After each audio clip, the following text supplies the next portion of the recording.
So we had to decide from the beginning what things were comparable between Aiden and Marcus and what things would be different.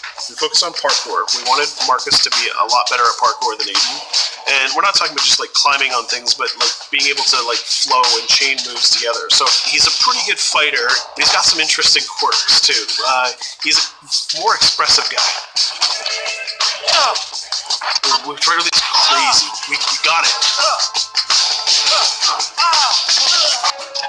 The new idea for hacking in Watchdog 2 is to let the player create his own solutions. We're adding a lot more depth to hacking.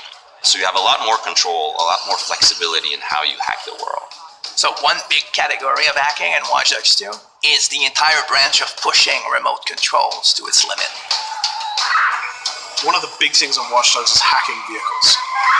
I think this is a real game changer because vehicles are everywhere in the world, and if you can hack into the drive system of a car, you can pretty much drive it wherever you want. So making sure if you see a forklift in the world, it shouldn't be a forklift. You can just like move the box up, down. You should, just like a camera, press a button and become that thing.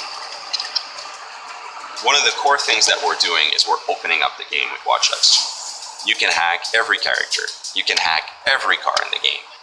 And you can hack most of the electronics within the city. So that's a lot easier. So if you want to play the game completely non-lethal and not actually kill anybody, you can totally do that. We're playing with a lot more crafted items and a lot more of little devices that you can use. One of the things that people kind of like that we've done, they really like what we've done, is we've created toys for Marcus. He has an RC jumper. He's got little wheels, and he's even got this little robotic arm that he can sort of deploy, and he can interact with things. He can unplug things and replug them and take out screws. It's a neat little toy. And then the other gadget he's got is this quadcopter. And it's more about scouting and being the eye in the sky. First-person view on it is incredible, because you're just zipping through the city. It feels like you're flying. Well, you are flying. In multiple ways. For example, I could hack one person and distract them, have their phone ringing so they look at their phone to create a distraction. Later on in the game, you'll also be able to do things we call mass hacking, which is, well, why only hack one if you could hack them all? There's one thing that I really believe about Watch Dogs players is that there is no Watch Dogs player. There are many types of Watch Dogs players. You should be deciding how you want to play the game.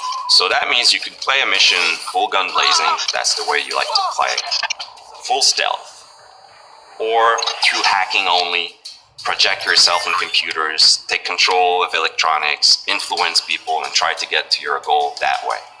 We try to really support all players' types across all different styles of play, and also allow players to combine and mash these styles and play together too. If you've been playing a certain way for a while, we want the game to kind of challenge you to try different things, but also not force you into playing the game a certain way. We work to improve the driving, make it more accessible, while keeping all the different styles of vehicles, and adding a lot of physics and feel to all the vehicles. So we keep the depth, but have more accessibility. The team is super happy with the result we've had, and I hope gamers will be just as excited.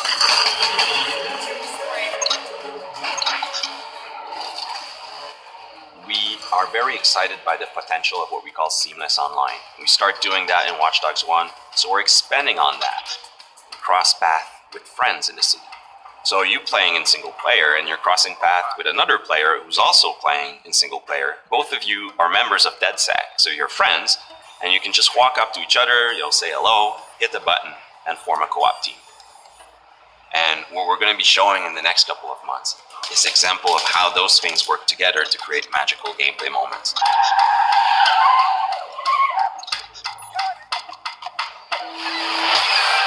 The city of San Francisco and the whole Bay Area is exciting. It's vast. You're going to find a ton of things to do that are unique to you. Basically build your own moments. You know, create a situation that you start laughing at and you say, wow, this happened, and you want to share it with friends. You don't want to just be like a roller coaster or a theme park ride where I go through all the same beats as everybody else. You decide what you want to be spending your time doing. That can be multiplayer, that can be focusing on stories, that can be just exploring the world. Whichever activity you do, we're going to make sure you get rewarded to get you closer to the end game. That's kind of the promise we're making to gamers.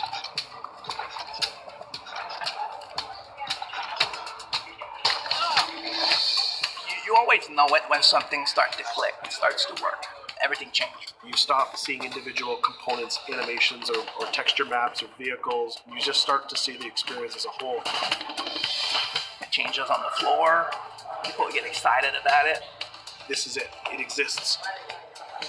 We are always making the game with the player in mind. They have always been the driving force. When you come with a sequel that really earns its due, you know, that really does a lot of new things, that has a lot of surprises, it's a great feeling. In the end, there's nothing more